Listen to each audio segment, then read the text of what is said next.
Bonjour à tous.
Bonjour à tous, est-ce que vous m'entendez bien? Bonjour madame, oui, on vous entend. Bonjour, très bien. On commence alors?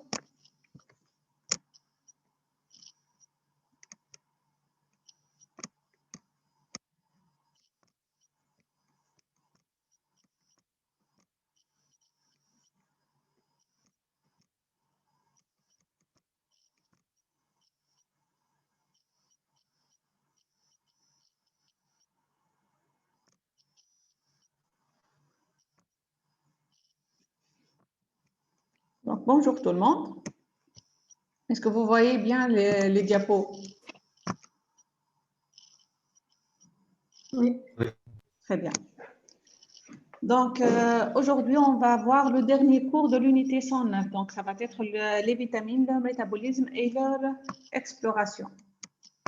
Là, je vais désactiver la discussion et vous pouvez m'arrêter si vous avez des questions. Sinon, pour ceux qui n'ont pas de micro, vous pouvez mettre vos questions dans le chat, puis je vais y répondre à la fin de la séance. Ce n'est pas un cours qui est très long, c'est un cours qui est léger par rapport à ce que vous avez vu en métabolique. C'est un cours qui est assez sympathique et assez léger. Donc, on clôture la partie biochimie, mais je m'intéresse on va clôturer seulement la biochimie. C'est le dernier cours de biochimie, mais il y a comme des cours de nutrition, d'accord? Donc, l'unité 109. Donc, on clôture cette unité avec le métabolisme des vitamines et leur exploration. Je vais parler un peu de l'exploration, mais des flashs.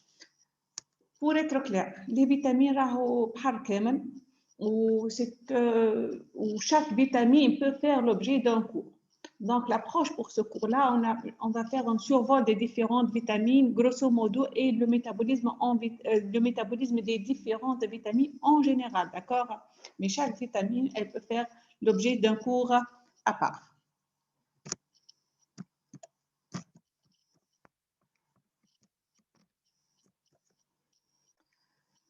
Donc, c'est quoi les vitamines? Ce sont des petites substances organiques. Et surtout, vous avez vu hier les oligo-éléments. Là, ce sont des substances organiques. Généralement, ils sont sans valeur énergétique, mais nécessaires à l'organisme. Nécessaires à l'organisme parce que généralement, l'être humain ne peut pas les synthétiser en quantité suffisante. Et du coup, ces vitamines-là, ils doivent être fournis par l'alimentation. Et grosso modo, on a 13 substances qui répondent à cette définition. Ces vitamines-là, c'est un groupe qui est très hétérogène sur le plan structural et biochimique, d'accord? Et généralement, ce sont des substances de faible poids moléculaire.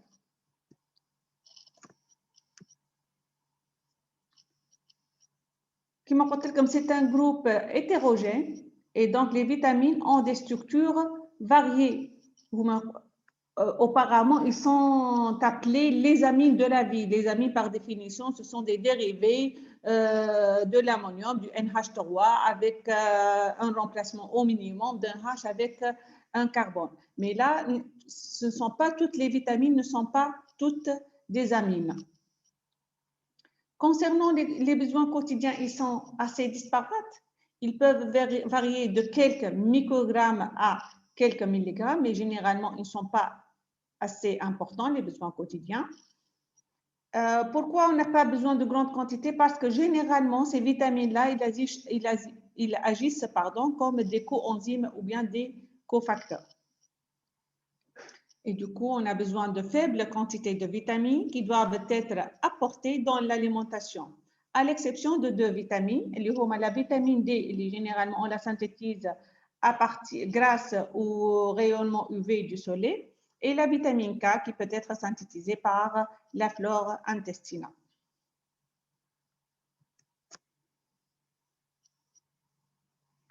Grosso modo, on peut opposer deux grandes entités de vitamines. Les vitamines liposolubles qui sont non solubles dans l'eau et les vitamines hydrosolubles qui sont solubles dans l'eau.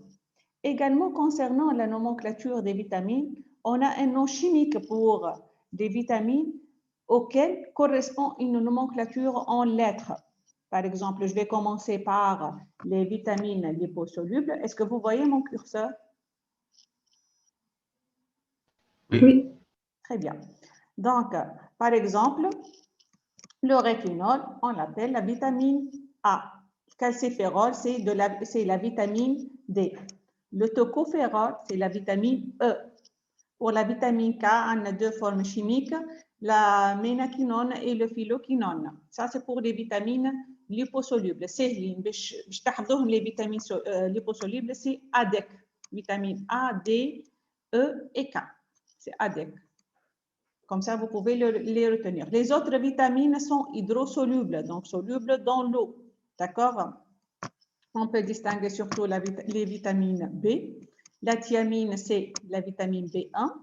La riboflavine, c'est la vitamine B2. L'acide pantothénique, c'est la vitamine B5. La pyridoxine ou bien le pyridoxal, c'est la vitamine B6. La niacine, bien sûr, certainement, c'est la vitamine PP ou bien B3. Pour l'acide folique, la séance dernière, c'est la vitamine B9. Pour l'écobalamine, c'est la vitamine B12. L'acide ascorbique, c'est la vitamine C. La biotine, c'est la vitamine B8.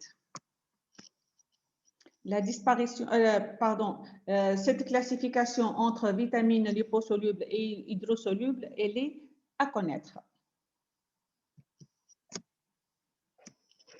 Concernant les propriétés physico-chimiques, comme je vous ai dit que les vitamines, c'est un groupe de molécules qui sont très hétérogènes sur le plan chimique.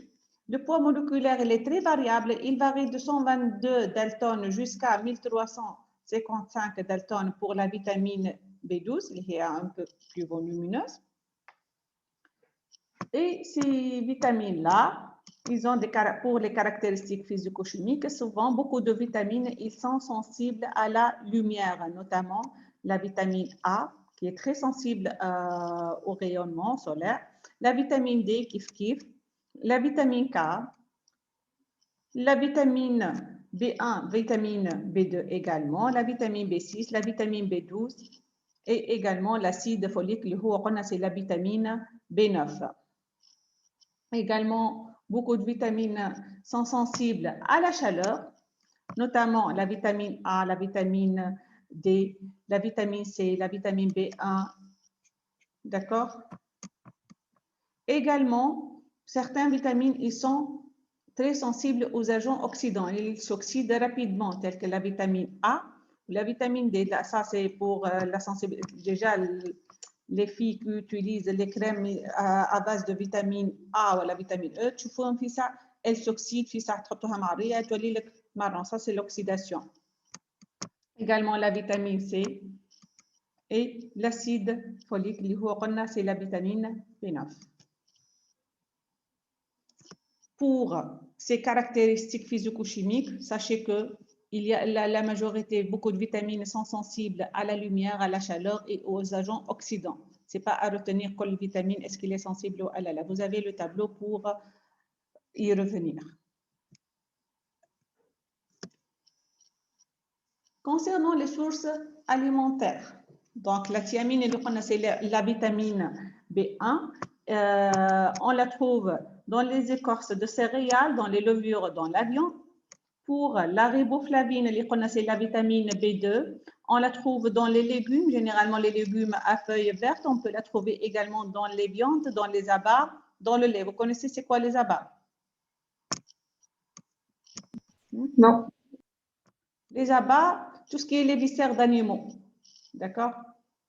Les intestins, également la tête des animaux, etc. On appelle ça des abats.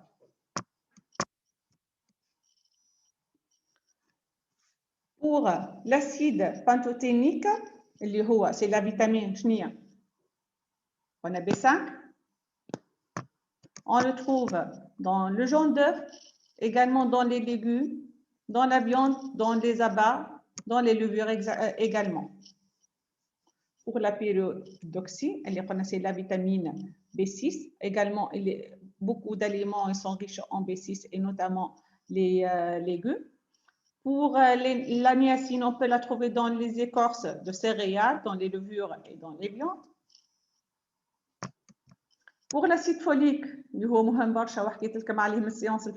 vitamine B9 également, on peut la trouver dans de nombreux aliments, mais le problème, on la trouve dans les fruits, dans les légumes, dans les fruits secs, mais le problème qu'elle est thermolabile, thermosensible, donc la cuisson, elle va détruire le B9. Donc généralement, il vaut mieux manger les légumes qui sont crus, les légumes verts qui sont crus pour ne pas perdre cette vitamine B9.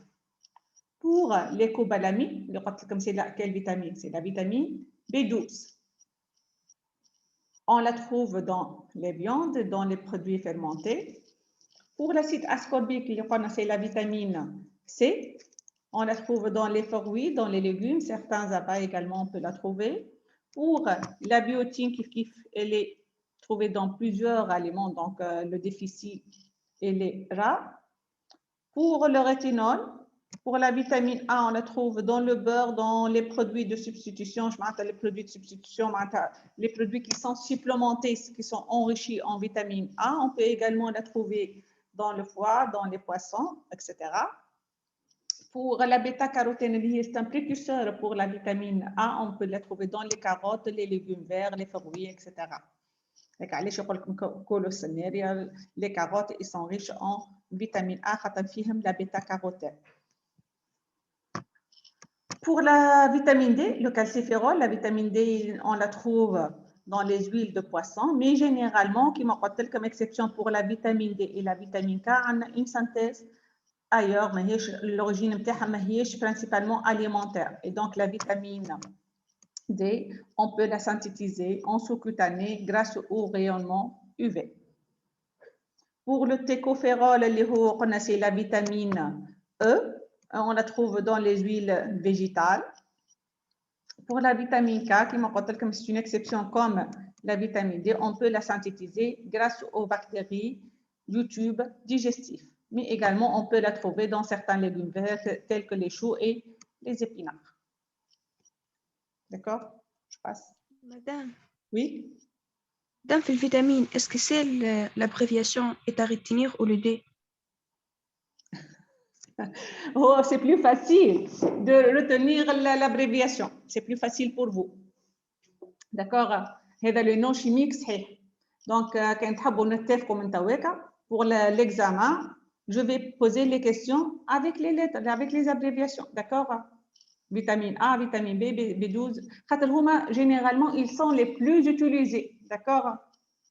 كان شي l'acide folique ونسميوها فولات ساعات نستعملوها. ما نستعملوش برشا لو بي 9 اما سينو الاخرين قليل حتى في البريسكريبسيون ما يطلبلكش فيتامين ما نعرفش انا جو دي نامبورت كوا مثلا ما يقولكش اعطيني لو دوزاج دو ريتينول يقول لك فيتامين ا كيف ما يقولكش توكوفير يقول لك فيتامين اي دونك احنا اون برون لا كونفونسيون احفظوا كان لا نومونكلاتور اون ليتر داكور سي بلو فاسيل بور فو جو بونس هاك فوالا Oui, madame, merci. Très bien. Donc, si je vais poser des questions, ça va être avec les lettres. Madame, Oui, نسيت ترجع الديكو. oui, bien sûr. 60 mg de tryptophane, c'est un précurseur de la niacine. Article niacine, oui. D'accord, merci madame.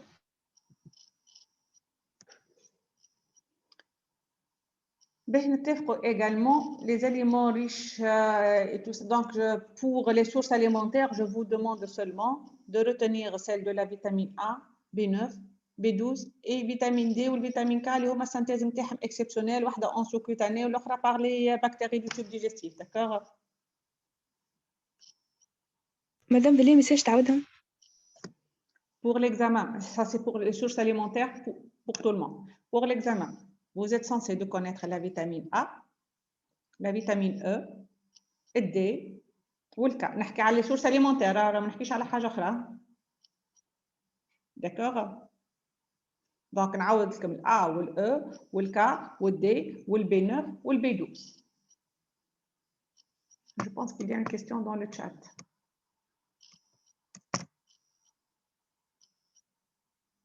Oui, d'accord. On apprend seulement les abréviations. Ça y est, déjà, اتفقنا عليها.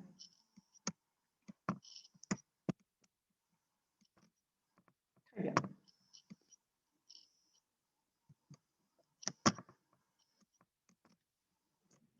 On passe au métabolisme.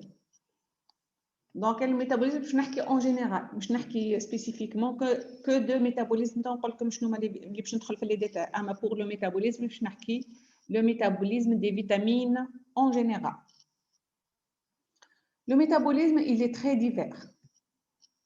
Ou comme tout métabolisme, on a les facteurs limitants des réserves. Les réserves, ils vont dépendre de l'apport alimentaire, de la consommation et bien sûr de l'élimination, comme tous les métabolismes. D'accord? Et cette figure qui est extraite du livre Biochimie médicale, marqueur actuel et perspective, elle montre le schéma général du métabolisme des, des vitamines. Donc, généralement, les vitamines, on les prend à partir des aliments, d'accord? Ou bien parfois des médicaments. C'est très à la mode de la supplémentation en vitamines, surtout avec l'épidémie Covid, les vitamines. Donc, au niveau de l'intestin, ils vont être libérés de leur transporteur ou bien de l'aliment associé. Puis, on va avoir une absorption. Puis, suite à cette absorption, pour les vitamines liposolubles, généralement, ils vont passer dans la lymphe. Et pour les vitamines hydrosolubles, généralement, ils vont passer directement dans la circulation via la veine porte. Ils vont être transportés au foie, ou bien au muscle, ou bien au tissu adipeux, où ils vont être stockés et éventuellement métabolisés. D'accord? Puis, ils vont être distribués au tissu où ils vont avoir leur effet biologique. D'accord? Concernant l'élimination, certaines vitamines vont être excrétées dans le foie, dans la bile, soit ils vont être éliminés dans les selles, ou bien ils vont suivre le cycle entérohépatique. Vous connaissez le cycle entérohépatique? Oui. Oui. Si, oui. Je تعاودوا تشوفوه déjà في l'unité 108 lorsque vous allez voir le foie. Donc, la vitamine B12, elle suit ce cycle entérohépatique, d'accord? Concernant l'élimination des vitamines, elle est principalement rénale, d'accord? Donc, rarement élimination dans les selles, l'élimination, elle est principalement urinaire. D'accord? C'est à retenir que l'élimination des vitamines, elle est principalement urinaire. Ça, c'est grosso modo. Là, je vais parler un peu des détails, mais les détails de toutes les vitamines associées. Je ne vais pas parler vitamine par vitamine. Je vous ai dit que je vais parler vitamine par vitamine pour le métabolisme seulement pour 2 vitamines. Donc, dans le bol alimentaire, dans l'alimentation, les vitamines liposolubles sont généralement liées aux lipides et les vitamines hydrosolubles sont soit liées aux protéines, soit liées aux glucides. Donc, ça, c'est dans l'alimentation. Bien sûr, ces vitamines liées aux lipides ou bien liées aux protéines ou bien liées aux glucides, ils vont arriver au niveau de l'estomac. Au niveau de l'estomac, ces vitamines-là, ils vont être libérés de leur support alimentaire avant d'être absorbés. Pour le mécanisme d'absorption de ces vitamines, c'est généralement, ils dépendent de transporteurs. Du coup, c'est généralement une absorption active parce que l'absorption passive nécessite de fortes doses de vitamines et malgré, même si on donne de fortes doses de vitamines, cette absorption passive reste toujours inefficace. Donc, retenez que l'absorption est principalement dépendante de transporteurs, l'absorption des vitamines. Ça, c'est à retenir. L'absorption, elle se fait où? Pour la majorité des vitamines, elle se fait au niveau du duodénum et du jéjunum. D'accord?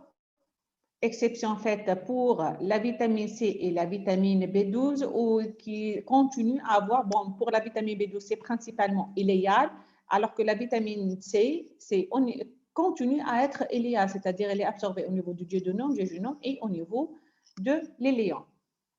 Pour la vitamine K également, elle peut être absorbée dans l'extrémité distale du grain. Je m'explique par des figures. Là, cette figure, elle montre l'absorption des vitamines hydrosolubles dans l'intestin grêle. On a en haut, là, c'est le duodénum, là, c'est le jéjunum, et là, c'est l'iléon. D'accord? Vous remarquez que pour les vitamines hydrosolubles, comme la vitamine B12, elle a une absorption iléale. C'est la vitamine les seuls qui ont une absorption iléale, c'est la vitamine B12 et la vitamine C. Elle continue à avoir une absorption iléale. Chaque vitamine C, elle est absorbée au niveau du duodénum, au niveau des jéjunum, au niveau de l'iléon. Est-ce que vous avez fait tout le schéma ou là? Il y a une question dans la discussion. Je n'ai pas compris, je n'ai pas compris, Ahmed.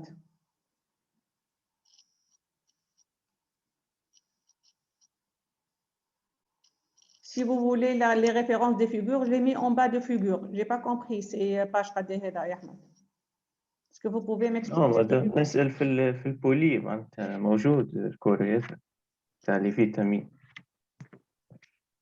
Je ne pense pas.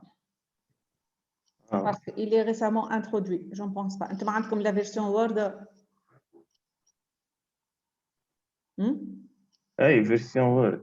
Je ne pense pas qu'il existe. Donc, vous pouvez suivre. Je vais vous donner le diaporama. Il n'y a pas de souci. D'accord? Ok, merci.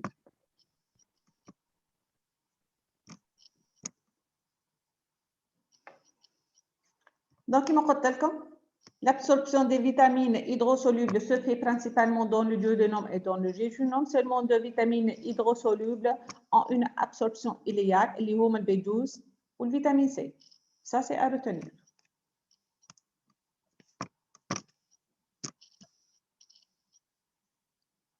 Concernant les vitamines liposolubles, là, cette figure, elle montre pour la vitamine A, le rétinol ou bien la vitamine A. Donc, vous voyez, c'est duodénum et jéjunum.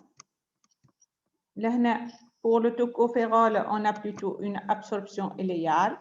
Kif, Pour la vitamine K également, on a une absorption iléale. Pour la vitamine D, on a une absorption au niveau des jejunum et au niveau de l'iléum. Comme la vitamine D, rarement alimentaire. Il y a une petite quantité qu'on la récupère de l'alimentation. C'est principalement soluble. Sachant que pour la vitamine D, par exemple, dans les pays développés, par exemple en Amérique, ils supplémentent l'imtiham et le beurre en vitamine D. On a quelques produits qui sont enrichis en Tunisie, enrichis en vitamine D. Je pense qu'il y a un yaourt à boire et une crème plutôt, un fromage plutôt. Voilà, il y a un fromage, si on peut se permettre de dire, qui sont enrichis en vitamine D. Alors, que nous sommes carencés en vitamine D. Surtout avec l'épidémie Covid, on a carencé en vitamine D ou la supplémentation en vitamine D pratiquement. Il est recommandé.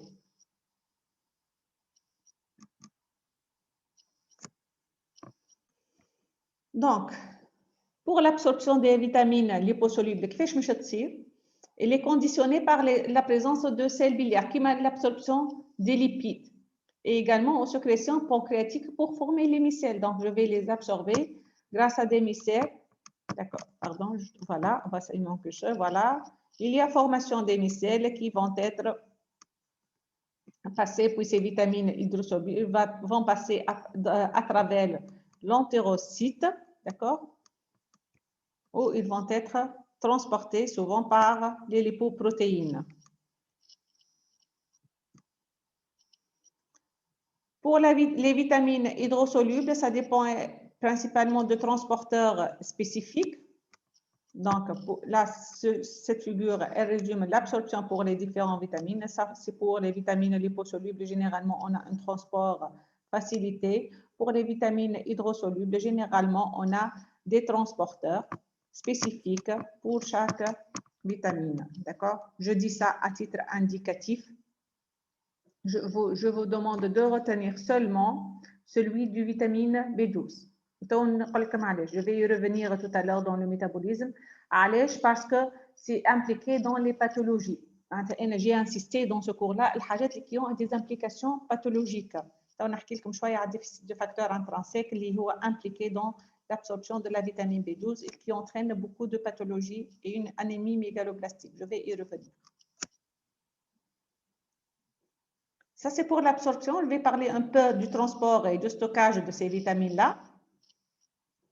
Donc, les vitamines, ils circulent sous différentes formes. Ils peuvent circuler sous forme libre, telle que la vitamine C, ou bien liées à des protéines non spécifiques, telles que, par exemple, l'acide folique, le B9, il peut être transporté par l'albumine ou bien par des immunoglobulines pour le riboflavine. Également, c'est un transport non spécifique, d'accord? Ces vitamines également peuvent être liées à des protéines spécifiques. Les protéines, la protéine spécifique, c'est-à-dire son rôle, c'est transporter ce composé-là. Exemple, pour la vitamine A, la protéine de transport, c'est le rétinol binding protein. C'est une protéine qui transporte la vitamine A. Pour la vitamine D également, on a la vitamine D binding protein qui transporte la vitamine D. Pour les folates également, ils peuvent être transportés par l'albumine, c'est un transport non spécifique, mais également ils peuvent être transportés par un transporteur spécifique, une protéine spécifique pour l'acide folique, سميوها الfolate binding protein. D'accord? Pour la vitamine B12, il est transporté par l'aptocorine et la transcobalamine. C'est à retenir. On a tout à l'heure le métabolisme de vitamine B12, comme c'est important à retenir parce qu'il est impliqué dans la pathologie. Donc, ces vitamines, ils peuvent être libres. Vitamine C, il est hydrosoluble, ils peuvent être liés à des protéines non spécifiques ou liés à des transporteurs spécifiques, des protéines spécifiques comme le rétinol binding protein ou la vitamine D binding protein, ou liés aux lipoprotéines comme la vitamine E ou la vitamine K. La vitamine E ou la vitamine K, ce sont des vitamines liposolubles et ils sont transportés dans les lipoprotéines. Là, ils peuvent être transportés dans le globule rouge, tels que la vitamine B1, B2, B5, B6, etc. Comme je vais insister sur le métabolisme de la vitamine B12. Donc, je vais le détailler à part. Cette figure montre l'absorption intestinale de la vitamine B12. Pardon. En étoile, là, l'étoile jaune, c'est la vitamine B12 qui va venir dans l'alimentation. Les vitamines, la vitamine B12, c'est une vitamine comment hydrosoluble ou liposoluble? Hydrosoluble. Hydrosoluble. On a les vitamines hydrosolubles qui dans l'alimentation, soit liées aux protéines ou bien liées aux glucides. Là, vitamine B12, voilà, liée aux protéines. Voici ce triangle rouge, ça c'est une protéine, d'accord? Sous l'action de l'acidité gastrique et aux enzymes de digestion, cette vitamine B12, elle va être libérée de ces protéines alimentaires et elle va se lier, ce qui est en vert là, c'est la protéine R, ou elle s'appelle aptocorine, transportée par l'aptocorine, d'accord? Voilà, voici mon curseur. Donc, elle va être libérée des protéines alimentaires et elle va être liée à la protéine R ou bien aptocorine pour pouvoir passer l'estomac. Elle va passer dans l'intestin grêle. Au niveau de l'intestin grêle, suite à l'action des sucs pancréatiques, elle va être libérée de cette aptocorine et elle va être liée au facteur intrinsèque. Ce facteur intrinsèque, il est à retenir. Il transporte cette vitamine B12 jusqu'à l'uléon, où elle va être absorbée. Comme le métabolisme de la vitamine B12, il est à retenir. Le déficit en facteur intrinsèque, le déficit en vitamine B12, donc je vois la carence en vitamine B12, des complications. Elle est fréquente, d'accord? Généralement, pour les autres vitamines, les carences, ils sont rares. D'accord? Donc, elle va être liée au facteur intrinsèque où il va être absorbé au niveau iléal. Au niveau iléal, elle va être libérée dans le sang, bien sûr, mais elle va être liée au transcobalamine 2. Donc là, pour... Oui, vas-y. Madame, il va être lié au chimiocran lors de l'absorption. Qui fait? Il va être lié au chimiocran. mais je vais te chier l'omicron. علاش شي لوميكرون وين ترى فيه شي لوميكرون عمري ما جبتهم pour la vitamine B12 انت عاد شنو تحكي معناتها مش لي فيتامين الكل اللي sont absorbés معناتها sous forme de micelle وبعديك les sous forme de micelle قلت لكم اللي liposoluble راهو déjà la vitamine B12 c'est une vitamine hydrosoluble معناتها transport facilité اي عندك دي transporteur spécifique ولهنا هي الكوبولين جوست انا ما حبيتش نزيدكم برشا دي ديتاي مي ليسونسيال انا علاش جي انسيستي الحاجات اللي انسيستي عليهم راهم ايزون اون ابليكاسيون باثولوجيك فاكتور انترنسيك في الكورسوس نتاعكم برشا مش تسمعوا عليه دونك هيك علاش جي انسيستي عليه داكور سينون غروسو مودو عندك ان ترانسبورتور سبيسيفيك داكور Donc, il faut savoir, le B12, pour être clair, le vitamine B9 ou le B12, أحفظوا النوم chimique متاعهم. Le B12 ce sont les cobalamines, ou le B9 c'est l'acide folique. خاطر راهم مستعملين برشا, on les dose beaucoup en routine, on utilise les deux abréviations. Pour tous les autres, أحفظوا ما يسالش كاينش la nomenclature en lettres. أما خاطر نقول لك أنا B12 مش تعرضك كلمة كوبالامين برشا. D'accord? والبي 9 ديما نستعملوها فولات لي فولات نستعملوها الكلمه دونك هذوم لي دو مو كي فون ليكسيبسيون باش تحفظوهم مي انا سي جو في بوزي اون كيسيون راهو باش نقول لكم بي 12 و بي 9 داكور بور اتر ستاندارد donc ces cobalamines là ils vont être transportés au niveau sanguin par les transcobalamines 2. Généralement, les transcobalamines 2, ils vont les distribuer au tissu. Enfin, les transcobalamines 1 ou 3, c'est pour les acheminés au foie. Sachez que les cobalamines, les vitamines B12, ils sont transportés dans l'intestin grâce aux facteurs intrinsèques jusqu'aux entérocytes et liales. Puis ils vont être récupérés dans la circulation. Ils vont être transportés par la transcobalamine 2. D'accord? Ils vont être transportés par la transcobalamine 2. Ils vont être stockés dans le foie ou bien distribués au tissu. D'accord? واضحة؟ ولا نعاود لكم ce qu'il faut retenir? واضح مدام شكرا. Très bien. Là, j'insiste beaucoup. Ça, cette figure, elle résume le métabolisme de la vitamine B12. Donc, on va avoir une lyse. Bon, les cobalamines sont au début liées aux protéines alimentaires. Grâce à l'hydrolyse par le HCl gastrique, là, c'est l'estomac, par la lyse par le HCl gastrique, je vais libérer les cobalamines où ils vont traverser l'estomac, puis ils vont se lier au niveau de l'intestin au facteur intrinsèque. Facteur intrinsèque jusqu'à la partie iléale où ils vont être absorbés grâce à des récepteurs membranaires. Ce n'est pas à retenir les récepteurs membranaires. Puis, ils vont être transportés par la transcobalamine 2.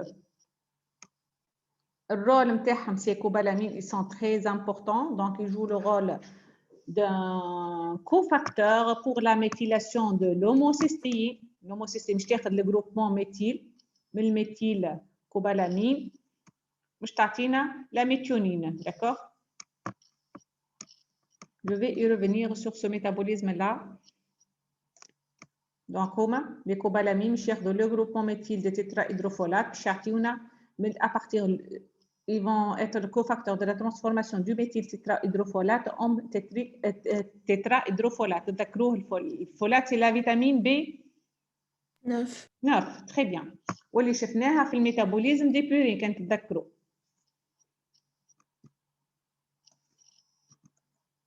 مش نرجع له الميتابوليزم في لي كارونس. دونك حكيت شويه على الميتابوليزم de la vitamine B12 ومش نرجع على l'activation générale des vitamines. Donc pour les vitamines sauf pour la vitamine C et E, généralement ils subissent une transformation biochimique pour devenir actifs.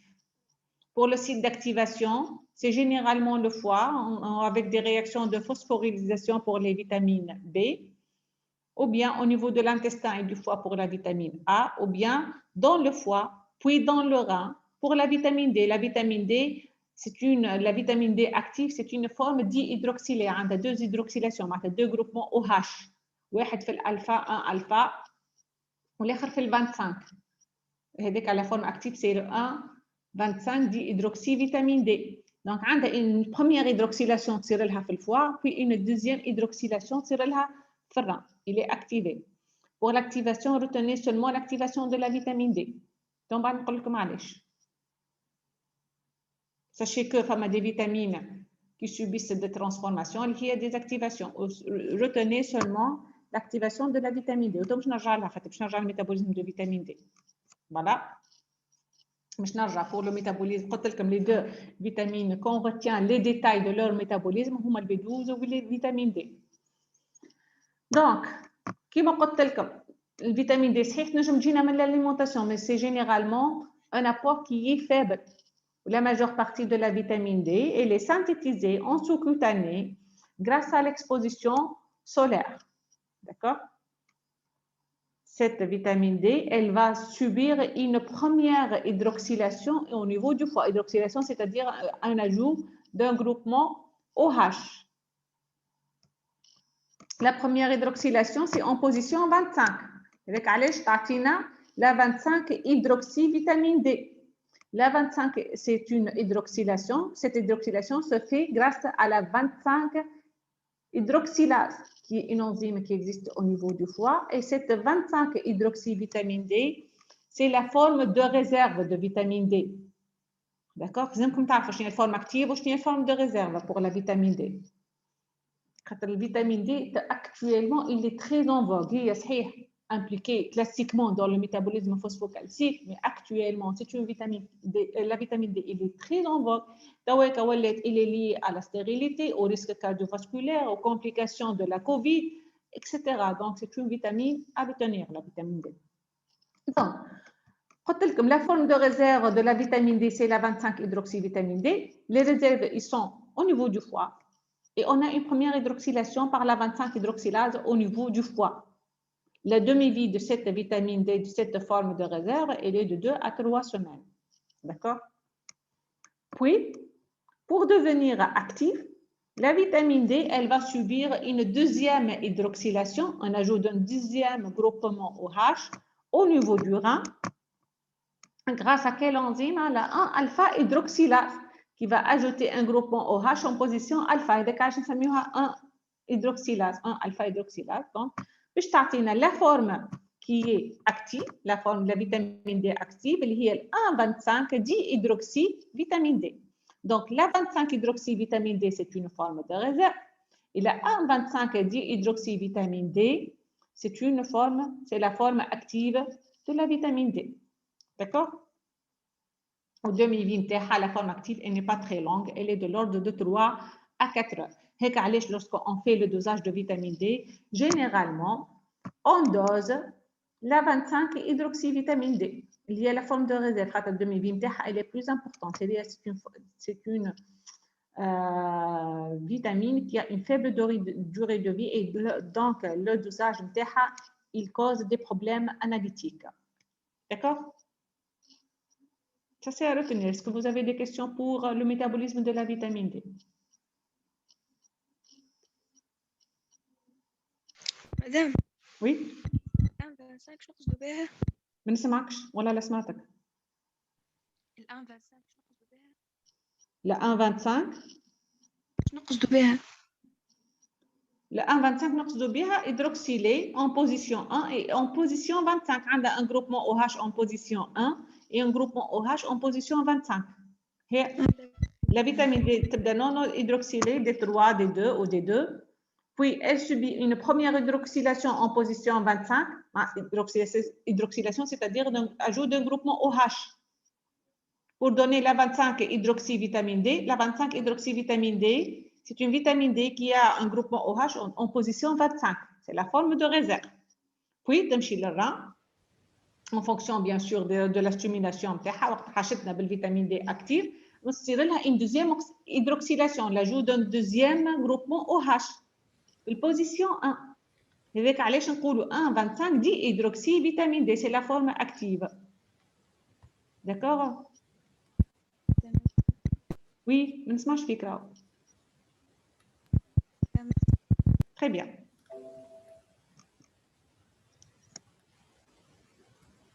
Donc, pour les formes biologiques actives des vitamines D, on a plusieurs. Voici vitamine D. قلت لكم c'est la 1,25 dihydroxyvitamine D2 ou bien vitamine D3. Ce tableau montre les différentes formes actives des différentes vitamines. Par exemple, pour la vitamine B12, les formes actives sont le méthylcobalamine ou désoxyadénosylcobalamine. D'accord? Ce sont les formes actives qui sont responsables à l'activité biologique de ces vitamines.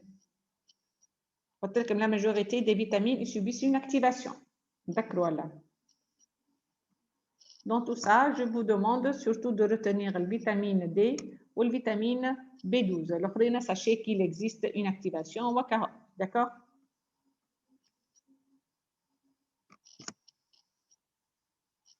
Donc, chefna l'absorption ou stockage et tout ça, ou l'activation. Donc, on va voir l'élimination.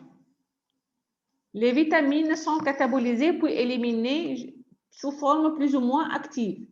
L'élimination, elle est principalement rénale. Comme du métabolisme. Je l'ai annoncé dès le début. L'élimination des vitamines, elle est principalement rénale. Mais elle peut être parfois fécale.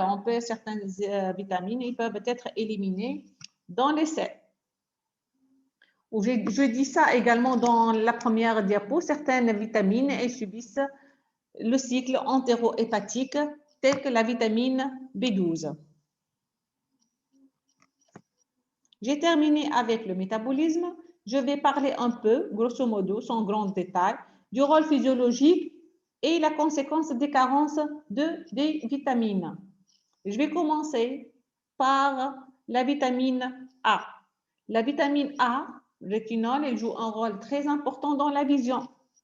Généralement, elle permet la synthèse du rhodopsine, qui est un pigment au niveau de la rétine. Également, elle permet la synthèse des glycoprotéines. Elle participe au maintien de l'intégrité épithéliale, oculaire et cutanéo-muqueuse. Et elle joue un rôle dans la reproduction. La vitamine A également joue un rôle dans les défenses immunitaires et dans la croissance osseuse. Donc, vous voyez, la vitamine A, elle est très importante. Pourquoi la vitamine A, oui, principalement, c'est surtout dans les carottes et les fruits crus, les légumes surtout. Donc, en cas de carence, généralement, je n'ai pas trop insisté à les autres vitamines, le A ou le B1 ou le B2 et tout ça, parce que les carences, ils ne sont pas très fréquentes. Généralement, les carences, nous avec la vitamine B12 ou le B9 ou la vitamine D ou la vitamine K. D'accord? Donc, pour la vitamine A, les carences, ils sont rares. Généralement, on les observe en cas de dénutrition sévère parce qu'une alimentation équilibrée, elle nous donne généralement une quantité suffisante en vitamine A. En cas de carence en vitamine A, on peut avoir des atteintes oculaires avec baisse de la vision crépusculaire. Et également, puisqu'il joue un rôle dans l'immunité, on peut avoir une sensibilité accrue aux infections et une sécheresse des muqueuses. Ça, c'est pour les carences en vitamine A. Pour l'exploration, pour la biologie, on peut doser la vitamine A. Il est recommandé de faire le dosage, les conditions, peut-être ما قريتوش les soins infirmiers ولا قريتوهم. وقت نقول recommandations préanalytiques, c'est-à-dire quelles sont les conditions à respecter pour la réalisation du dosage. Donc, pour les conditions préanalytiques pour le dosage de la vitamine A, généralement, on demande le dosage, il doit être fait à jeun. On peut prélever ça sur tube sec, c'est-à-dire un tube sans anticoagulant, ou bien un tube hépariné, c'est-à-dire un tube qui contient comme anticoagulant l'héparinate de lithium. D'accord? Pour les précautions, puisque c'est photosensible, donc il faut protéger par de la lumière. Je pense qu'on a une question dans le chat. On doit vérifier ça.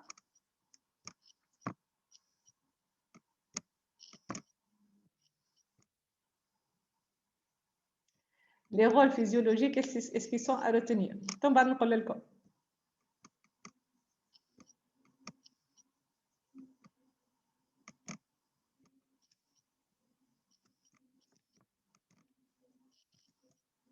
Pour les valeurs usuelles, pour le nouveau-né, les valeurs usuelles en vitamine A, c'est 0,4 à 2,4 micromoles par litre. Pour le jeune enfant, c'est un peu moins, c'est 0,6 à 1,3 micromoles par litre. Pour l'adolescent, c'est 1 à 2,9 micromoles par litre. Et pour l'adulte, c'est 1 à 3,2 micromoles par litre. On parle de carence en vitamine A si c'est inférieur à 0,35 micromoles par litre. Et on parle de déficience, on n'est pas au stade de carence, mais entre normal et carentiel, on parle alors de déficience si les concentrations en vitamine A, c'est entre 0,35 et 0,7 micromoles par litre. En cas de supplémentation en vitamine A, on peut avoir une toxicité. On parle de toxicité à la vitamine A si la concentration dépasse 4,5 micromoles par litre. Je vais passer pour la vitamine D. Pour la vitamine A, ce n'est pas la peine de retenir le rôle physiologique. Pour la vitamine D, il faut retenir le rôle physiologique. La vitamine D, c'est une vitamine qui est très importante et nous sommes une population qui est carencée en général en vitamine D. Donc, je vais revenir à les carences en vitamine D. Bien. نرجعوا الفيتامين دي قلت لك pour le métabolisme on peut la synthétiser sous les rayons UV en sous-cutané etc. Elle subit une première hydroxylation au niveau du foie puis une deuxième hydroxylation au niveau du rein pour donner la vitamine D active. قلت لكم la vitamine D active c'est le 1,25 dihydroxyvitamine D. C'est quoi le rôle de cette vitamine D? أول حاجة la vitamine D elle a un rôle sur l'intestin. Elle va augmenter l'absorption de calcium et du phosphore. Du coup, la vitamine D, c'est une hormone qui est hypercalcémiante, hyperphosphorémiante. Donc, elle augmente la calcémie et elle augmente la phosphorémie. Donc, c'est une hormone, c'est une vitamine qui joue un rôle très important dans l'homéostasie phosphocalcique. Elle joue un rôle important dans le contrôle de la calcémie et la phosphorémie. D'accord? Deuxième rôle pour cette vitamine D, c'est qu'elle augmente la minéralisation osseuse, puisqu'elle va augmenter la calcémie, elle va augmenter la fixation du calcium dans l'os et donc elle va augmenter la minéralisation osseuse. Troisième rôle, c'est qu'elle joue un rôle dans l'immunité et elle induit les différenciations. هذاك علاش la vita الجماعة qui font de la Covid, généralement, ils sont systématiquement supplémentés en vitamine D parce que la population tunisienne, nous sommes une population qui est carencée en vitamine D et la vitamine D joue un rôle dans l'immunité. هذاك علاش systématiquement, on leur donne de la vitamine D. Également, elle joue un rôle de protecteur contre les tumeurs. Donc, c'est un rôle qui est encore à discuter, mais c'est à discuter. Donc, elle a un rôle pour la protection. Également, elle joue un rôle de protection cardiovasculaire. Les rôles, ils sont actuellement très en vogue dans les nouvelles publications. Mais le rôle principal de la vitamine D, c'est l'homéostasie phosphocalcique et ceci en augmentant l'absorption du calcium et du phosphore au niveau du rein, au niveau de l'intestin. Également, elle fait un rétrocontrôle à l'PTH pour augmenter la minéralisation osseuse. En cas de carence en vitamine D, pour l'enfant, bien sûr, la carence en vitamine D, on va avoir, en cas de carence en vitamine D, biologiquement, on va avoir une hypocalcémie et une hypophosphorémie. D'accord? Et bien sûr, vu en absence de déminéralisation osseuse, on va avoir des déformations de l'os. On parle de rachitisme chez l'enfant. D'accord? Vous voyez ça? Déformation de l'os avec hypocalcémie et hypophosphorémie. Ça, c'est une pathologie qui est secondaire aux carences en vitamine D. C'est pour cela que en Tunisie et partout dans le monde, généralement, on fait une supplémentation systématique des nouveau-nés par de la vitamine D. Pour les nouveau-nés, je pense, de 40 jours. Puis, ils donnent une ampoule tous les 6 mois pour les nouveau-nés pour éviter ce rachitisme.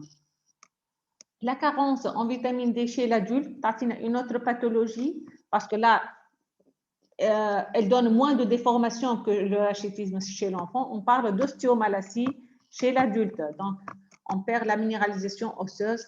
Donc, vous voyez, ça, c'est l'aspect d'un sujet qui a une ostéomalacie. Kiff biologiquement, chez l'adulte, on va trouver une hypocalcémie et une hypophosphorémie. C'est bon? Je vais passer à l'exploration pour la vitamine D. Également, la vitamine D, on peut la doser au laboratoire. Pour les conditions préanalytiques, on recommande un prélèvement qui est fait à jeun. On peut faire ça sur sérum, c'est-à-dire tube sans anticoagulant, ou bien sur plasma, c'est-à-dire sur un tube contenant un anticoagulant. Cet anticoagulant, il peut être de l'héparinate de lithium ou bien de l'EDTA. Vous voyez, vous allez voir ces anticoagulants dans le stage infirmier. La formation soins infirmiers ou la mazalto. Mais vous allez voir les différents tubes avec les différents anticoagulants dans la formation des soins infirmiers. Pour les précautions, il faut bien sûr protéger de la lumière parce que ça peut être altéré par la lumière.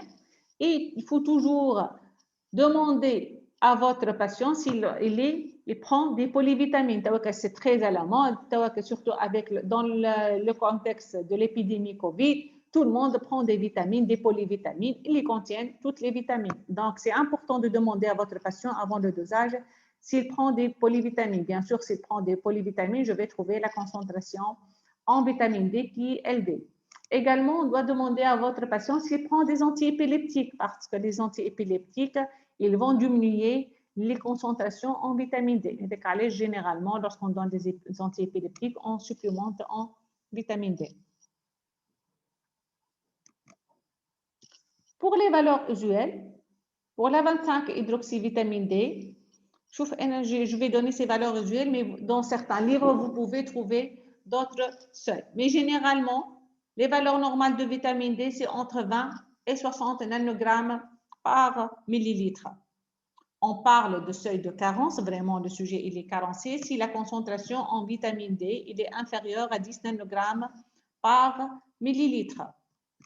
Et on parle de toxicité, c'est-à-dire de concentration très élevée en vitamine D, qui entre 100 et 150 micromoles par litre.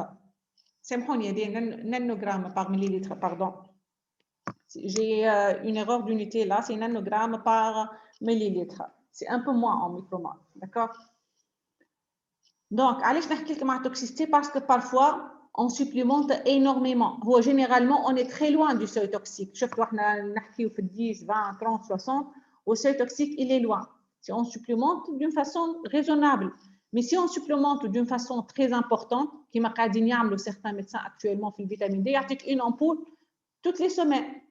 Une ampoule toutes les semaines, là, on risque la toxicité. On peut arriver à la concentration de 100 ou 150 nanogrammes par millilitre. Et là, on peut arriver à la toxicité avec des hypercalcémies malignes. Mais généralement, si on supplémente une ampoule par mois ou une ampoule dans les 6 mois, on est très loin du seuil toxique. Climat les carences. Pour les carences, nous sommes une population très carencée. Par exemple, dans notre laboratoire de biochimie, on a fait une étude chez les femmes jeunes, non ménopausées. On a trouvé que la concentration moyenne chez les femmes jeunes, non voilées, non ménopausées, elle est aux alentours de 8 nanogrammes par millilitre. Nous sommes une population carencée. Actuellement, dans cette épidémie Covid, la majorité des sujets, ils sont supplémentés en vitamine D. Même les sujets qui n'ont pas fait de Covid, il est recommandé une ampoule ou une demi-ampoule de vitamine D pour restituer nos réserves en vitamine D.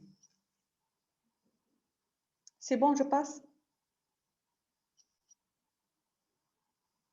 Madame, Oui. mais à l'âge adulte, inutilement, tu as un supplément en vitamine D. Je crois que les. في l'âge adulte, بعد ما توفى الكرواسون يولي inutile باش ناخذوا les vitamines D. هو théoriquement c'est inutile. Mais je قلت لك احنا on a fait une étude عند les femmes jeunes en âge de procréation, خدينا des femmes entre 20 et 60 ans non ménopausées, on les a exclus. La ménopause est la grave, l'ostéoporose et tout ça. Donc, théoriquement, en homéostasie phosphocalcique normale.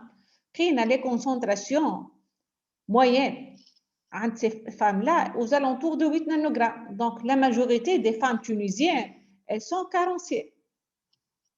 Elles sont en carence. C'est pour cela qu'une légère supplémentation ou des aliments qui sont riches en vitamine D, des yaourts ou des fromages qui sont enrichis en vitamine D, c'est bien.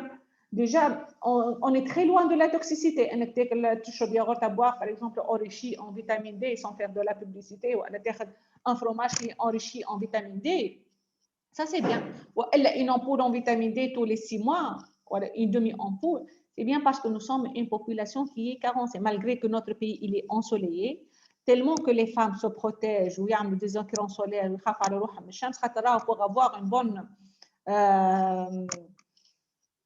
production de vitamine D, il est recommandé de rester au moins 15 minutes au soleil, avant-bras et jambes découvertes. اللي احنا حتى واحد اللي هو قاعد يعمل فيه.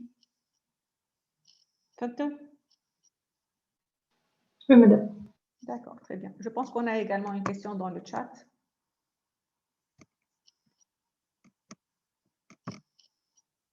Les explorations des vitamines, ils sont à retenir.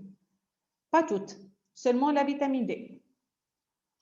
Les conditions préanalytiques pour les seuils مش لازم نساش احفظوا كل لا كارونس وحتى مش لازم تحفظوا لي سوي دو كارونس المهم اعرفوا les conditions préanalytiques واعرفوا اللي la majorité des femmes ils sont carencées, la majorité de la population tunisienne est carencée وكهو. D'accord. Les valeurs usuelles, ce n'est pas à retenir, hein, quelle que soit pour la vitamine A, pour toutes les vitamines, les valeurs usuelles, ce n'est pas à retenir. On a même à titre indicatif. Parce que je trouve que c'est aberrant de retenir des valeurs usuelles des vitamines alors qu'on peut les trouver sur Internet ou dans les bouquins. Mais les femmes une toxicité ou une carence, ça c'est important. Les manifestations des carences de vitamine D, c'est important de les connaître.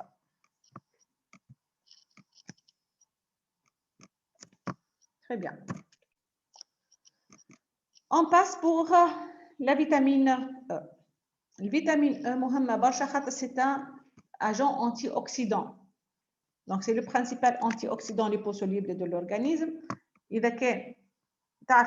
y a toujours formation de radicaux libres qui vont stimuler la formation de peroxydes. Ces peroxydes, ils sont très nocifs. Ils peuvent entraîner des altérations membranaires. La vitamine D, elle va éviter la peroxydation des acides gras insaturés. Donc, c'est un agent qui est antioxydant. D'accord? Vous avez fait l'unité optionnelle, stress oxydatif à la marge? Non. Non. Il y avait les premières promotions il y a 2 ou 3 ans, toute une unité. Elle est attaquée à l'effet du stress oxydatif sur l'organisme. C'est la formation de ces peroxydes qui peuvent entraîner l'altération des membranes cellulaires et tout ça. C'était une unité optionnelle, peut-être sur 10 heures, qui est bon, assez compliqué, la mahada. Mais bon, la vitamine E, c'est un agent antioxydant. Les antioxydants actuellement, on est très à la mode, le stress oxydatif, il est très à la mode avec les agents antioxydants. Donc, le rôle de cette vitamine E qui est un agent antioxydant, donc bien sûr, puisque c'est un agent antioxydant, donc elle va protéger les membranes cellulaires, notamment la peau. La vitamine E, nous fait les crèmes cosmétiques, c'est antioxydante. Donc, elle rajeunit la peau et la protège. Et du coup, elle va contribuer au ralentissement du vieillissement de la peau. Également, elle protège les globules rouges contre les substances oxydantes qui peuvent les altérer. Elle permet de prévenir certaines maladies cardiovasculaires. Le stress oxydatif, il engendre beaucoup de maladies cardiovasculaires. Également, elle permet le risque de développer certains cancers, dont ceux du côlon, du sein, éventuellement de la prostate, puisque c'est un agent antioxydant. Donc, il permet de la protection de l'oxydation et du coup, il peut également prévenir les cancers. Les carences en vitamine E, ils sont rares, donc la supplémentation est peu recommandée. Et généralement, pas de symptômes spécifiques de la carence en vitamine E, à part quelques parfois, il y a une carence grave en cas de dénutrition sévère, on peut avoir des troubles neurologiques musculaires ou des hémolyses parce que c'est l'hémolyse, la vitamine E, il protège la paroi du globule rouge. Je n'ai pas de vitamine E, j'ai une carence très sévère en vitamine E, je peux avoir une hémolyse, c'est-à-dire l'éclatement des globules rouges. Pour les conditions préanalytiques, le dosage de la vitamine E, il est recommandé à jeun. On peut le faire sur sérum ou bien à plasma hépariné ou à l'EDTA. Il faut protéger de la lumière et il faut toujours demander si votre patient il est sous supplémentation ou non. Avant tout dosage de vitamines, et des règles générales pour tous les dosages de vitamines, vous demandez à votre patient est-ce que vous prenez, est-ce que vous êtes supplémenté en cette vitamine ou là. Pour les valeurs usuelles, pour le nouveau-né, c'est de 4 à 24 micromoles par litre. Pour l'enfant entre 1 à 3 ans, c'est 12 à 28 micromoles par litre. Et pour l'adulte, c'est 20 à 35 micromoles par litre. Bien sûr, ces valeurs usuelles, ils ne sont pas à retenir. On parle de carence en vitamine E si la concentration en vitamine E est inférieure à 10 micromoles par litre. Je vais passer à la vitamine K. Le rôle majeur de la vitamine K, c'est qu'elle intervient dans la coagulation. C'est un cofacteur des facteurs de coagulation. Il y a des facteurs de coagulation qui sont vitamine K dépendants. C'est pas grave. Je ne vais pas entrer dans les détails. Comme les détails qu'il faut retenir, c'est surtout le B12 ou la vitamine D. Mais sachez qu'il y a des facteurs de coagulation. Les hématologues, le facteur 2, ou 7, ou 9, ou 10 qui sont vitamine K dépendants. Et donc, la carboxylation de ces facteurs-là nécessite l'intervention de la vitamine K. Donc, la vitamine K, c'est un cofacteur de cette enzyme qui va entraîner la carboxylation de ces facteurs de coagulation liés au gamma-glutamyl carboxylase. Donc, sachez que la vitamine K, elle joue un rôle majeur dans la coagulation. Elle permet l'activation des facteurs de coagulation. Donc, on a des facteurs de coagulation qui sont vitamine K dépendants. والحكايه هذه مش تستحقوها également في les cours نتاع l'unité 108 lorsque vous allez voir le foie ومش نحكيو على الكوليسترول مش نحكيو على les facteurs de coagulation vitamine K dépendants. D'accord? Donc qui nécessite la vitamine K pour l'activité. Oui, c'est une vertu مهمة على خاطر également on utilise les antivitamines K comme traitement des maladies thrombotiques. جماعة اللي عندهم دم ييبس برشا ولا des problèmes de troubles du rythme ولا حاجة نعطيهم les AVK, les antivitamines K. معروف برشا l'antivitamine K دواء الأرباع اللي تعرفوا شنو c'est quoi. Je suis sûre certains d'entre vous ياخذوا يقولوا لك دواء الأرباع c'est le Syntrom. Le Syntrom c'est quoi? C'est un antivitamine K. Donc il va inhiber l'action de la vitamine K et donc il va pas permettre la coagulation du sang. Il va prévenir la coagulation de sang. D'accord? Donc, la vitamine K, elle joue un rôle majeur dans la coagulation. Et du coup, les antivitamines K, notamment le Syntrom le plus connu, ils vont diminuer, inhiber l'activité de ce cofacteur-là et donc ils vont inhiber l'action de cette enzyme. Et donc, ça ne va pas permettre la carboxylation des facteurs de coagulation. D'accord? Donc, en cas de carence en vitamine K, les facteurs de coagulation ne seront plus activés et donc on va avoir des maladies hémorragiques chez les nouveau-nés. Les nouveau-nés, il y a une immaturité du foie. On va voir ça dans le cours de 108 في الfoie. Nous avons systématiquement une injection en vitamine K pour éviter les maladies hémorragiques. D'accord?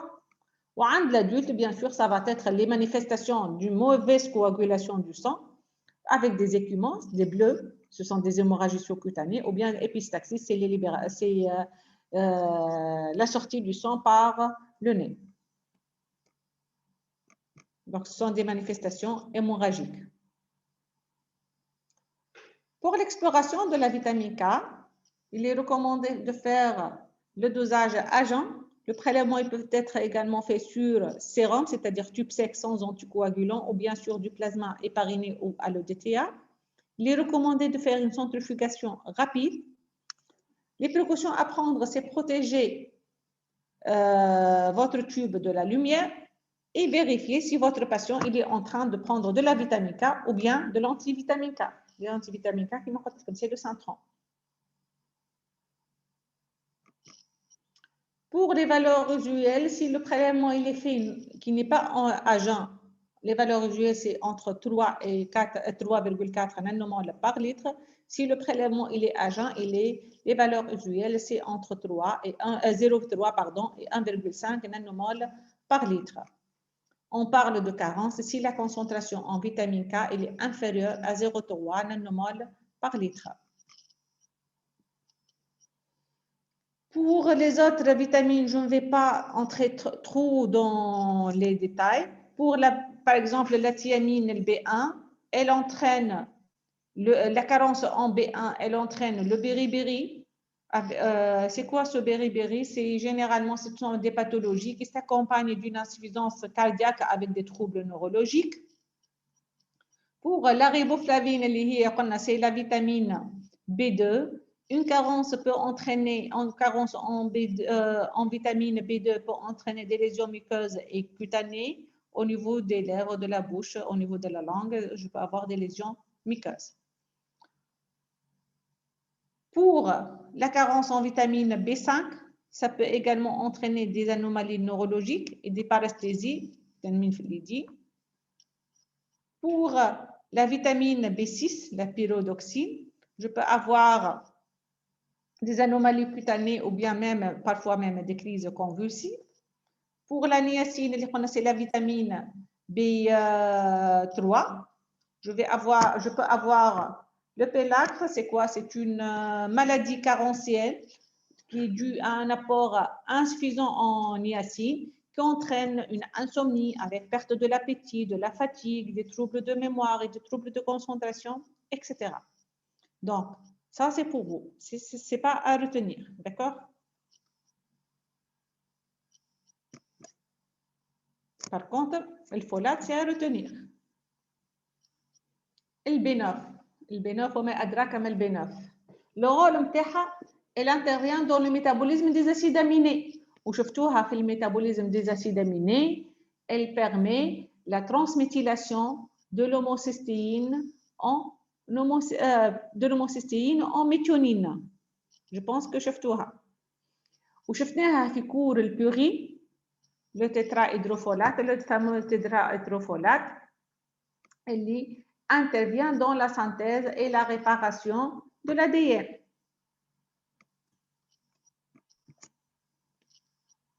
نشوفوا de plus près, c'est pour le B9. Et pour la vitamine B12 est un cofacteur, le B12, d'accord? Le cofacteur de cette transméthylation, l'homocystéine ou le méthionine.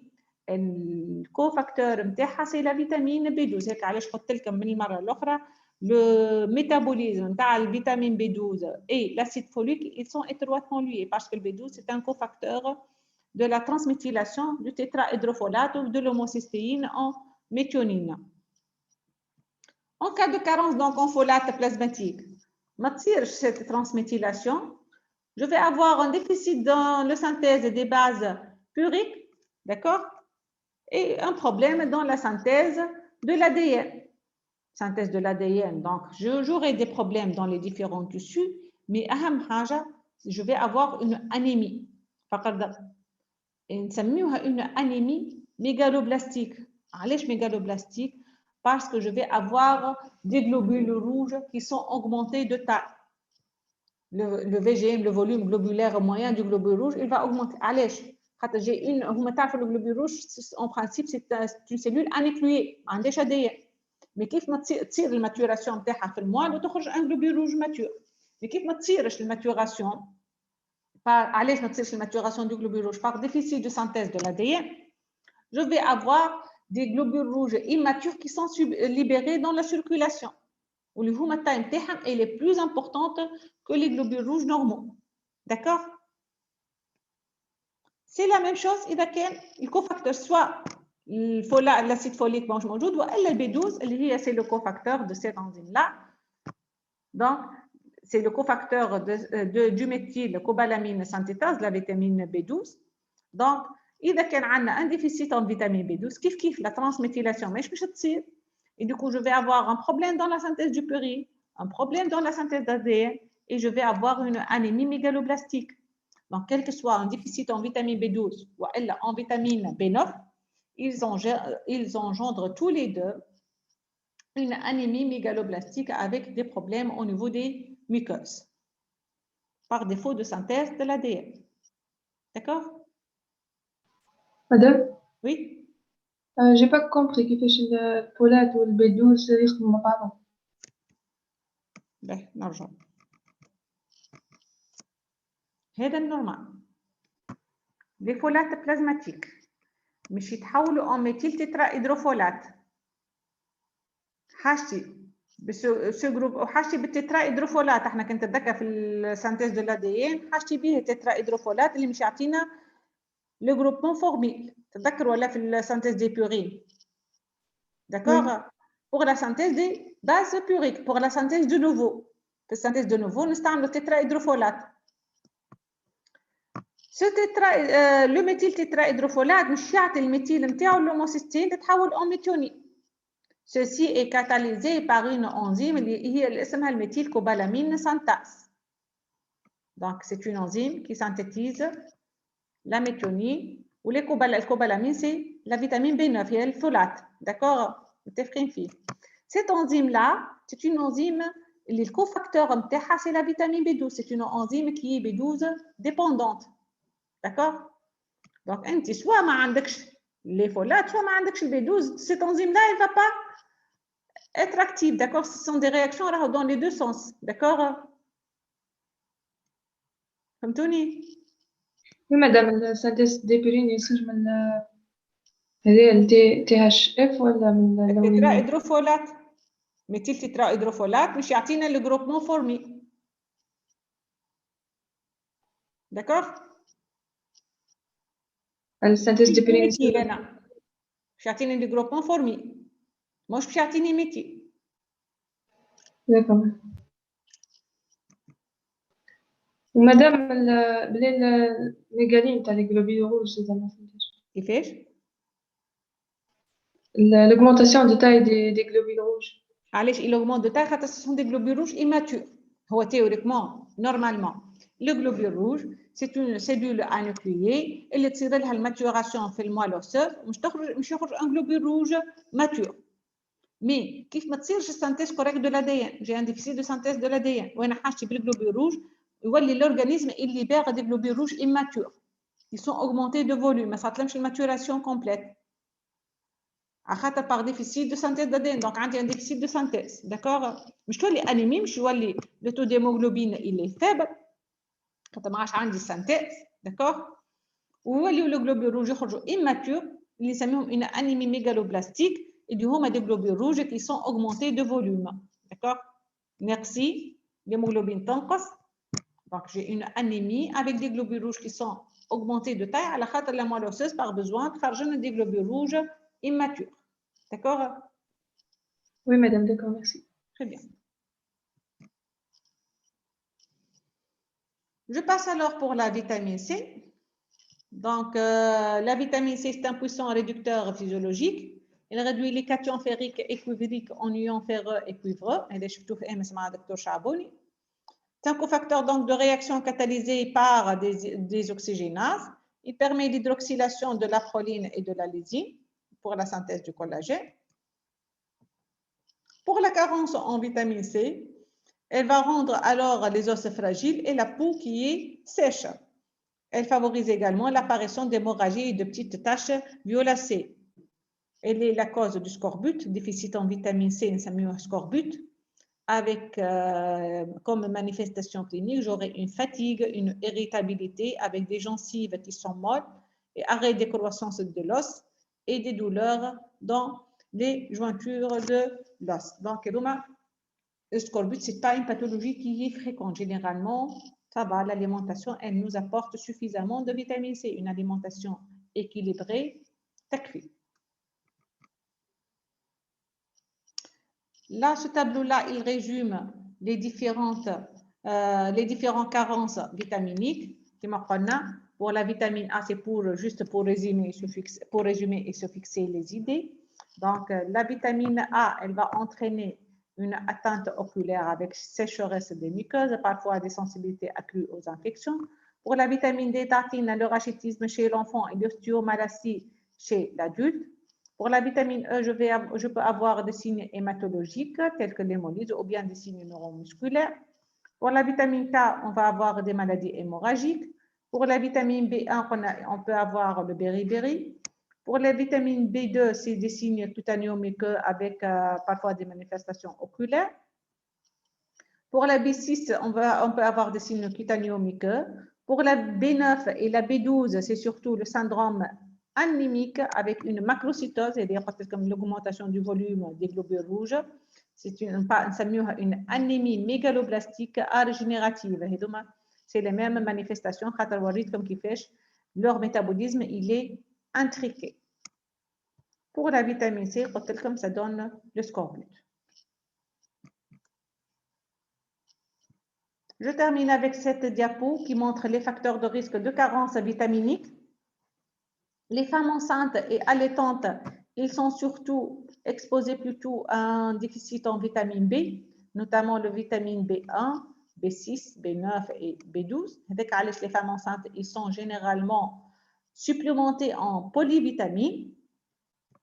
Pour l'enfant prématuré, il est exposé à un déficit en vitamine A ou D ou E ou K, et éventuellement en vitamine B6 et B9, et car généralement les nouveau-nés, le nourrisson et l'enfant, il est exposé à un déficit en vitamine D et vitamine K. C'est pour cela, systématiquement à la naissance, que l'injection de vitamine K, on a une supplémentation systématique au début par les gouttes journalières, puis une ampoule tous les 6 mois, puis tous les ans pour les enfants, une supplémentation en vitamine D.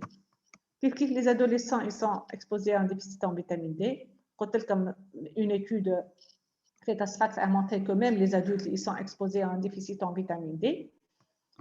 Pour les sujets âgés, ils sont exposés surtout au déficit en vitamine D, mais également peuvent avoir un déficit en vitamine E, en vitamine B1, B9 et B12. Et souvent, ils peuvent avoir ces sujets âgés par une malnutrition. Ils peuvent avoir des anémies mégaloblastiques. Dans ce tableau-là, il montre les pathologies. Donc, la dénutrition, elle entraîne un déficit de toutes les vitamines, la malabsorption tif-tif, le sida tif-tif, l'alcoolisme également, il va entraîner une hypovitaminose sévère. La cirrhose du foie tif-tif, elle va entraîner une baisse des différentes vitamines. Lorsque vous allez voir le métabolisme ou le foie, l'unité 108, vous allez voir que parmi les fonctions du foie, c'est les fonctions de stockage. Et parmi les stockages, il stocke les vitamines. Pour le tabagisme, il favorise un déficit en vitamine A, E et C. Pour l'obésité, il favorise le déficit en vitamine D et le vitamine B1. Chez les insuffisances rénales, on a surtout un déficit en vitamine B et D.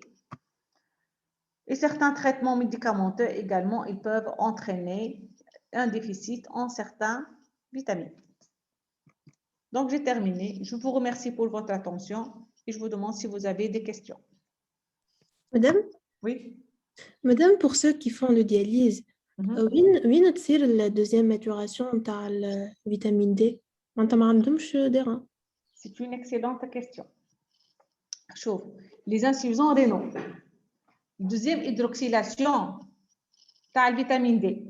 ما تصيرش خاطر عنده insuffisance rénale. Donc l'enzyme elle est déficitaire. هذاك علاش en cas d'insuffisance rénale chronique راهو généralement هذاك المريض il est déficitaire en vitamine D active bien sûr وعنده une hypocalcémie.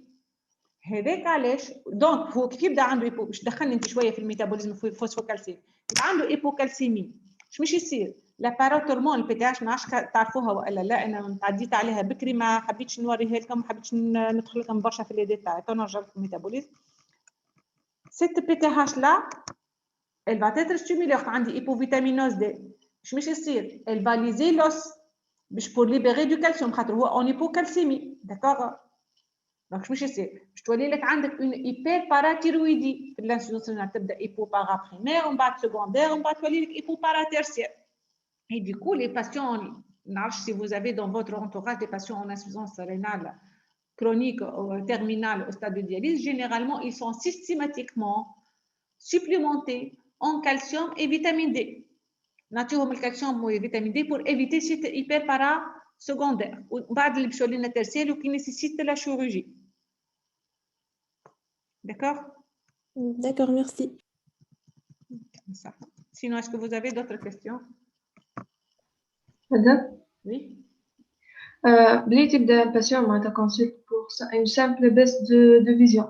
يجم probablement يكون عنده carence en vitamine. والله سامحني كنت نقرا في الشات ما ركزتش معك تعود لي. قلت لك يبدا un patient qui va consulter معناتها pour une simple baisse de vision. يجب يكون عنده probablement carence en vitamine rétinale. شوف généralement la carence en vitamine A il est rare. إذا كانوا إنسان bien équilibré وياكل normalement généralement la baisse ماهيش مش تكون généralement cette baisse de l'acuité visuelle ما تنجمش تكون en carence en vitamine A خاطر généralement une alimentation équilibrée ça va c'est suffisant.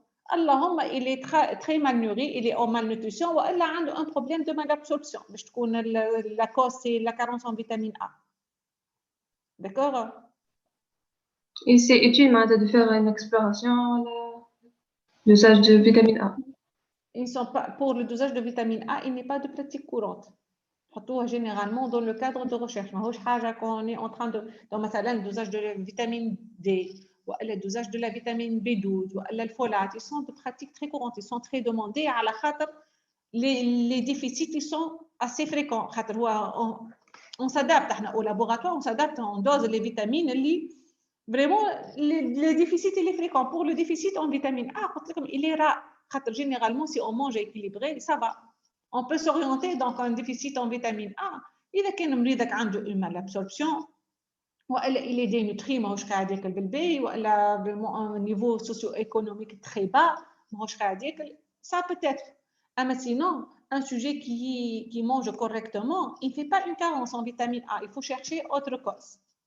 Donc, les plus utilisées, les vitamines les plus utilisées, les plus dosées au laboratoire, c'est la vitamine D, ou le B12, ou le folate, c'est-à-dire le B9. D'accord, voilà, merci. Pour le métabolisme de la vitamine B12, qu'est-ce qu'on peut, votre ami, qu'est-ce qu'on doit retenir? Le métabolisme كامل من libération من تاع vitamine B12 au niveau de l'estomac sous l'acide chlorhydrique, puis la liaison à la protéine R, puis au niveau de l'intestin, il va être lié au facteur intrinsèque, les lions, où il va être absorbé, puis la vitamine B12 elle est transportée au niveau sérique par les transcobalamine 2. هذا كل لازمك تعرف.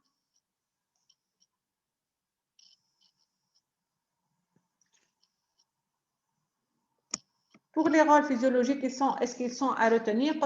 C'est surtout les grandes vitamines, les grands chapitres, la vitamine D, ou le B12, ou le folate, ou le vitamine K. Vous avez تعرفوها. Au vitamine K, ما تحفظوش les détails. Sachez qu'il intervient dans les facteurs de coagulation. Ça intervient dans la coagulation. Le vitamine E, il suffit d'apprendre que c'est un antioxydant. D'accord?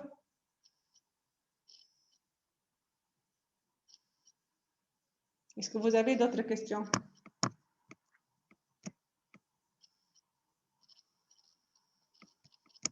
Est-ce que vous avez d'autres questions?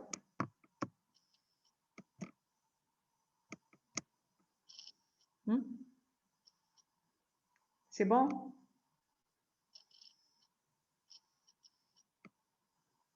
Très bien, donc je vous remercie.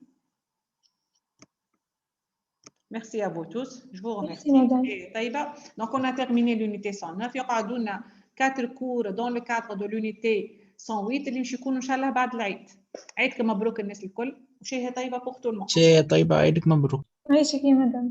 Merci, je suis pas شيء طيبة بسلامة.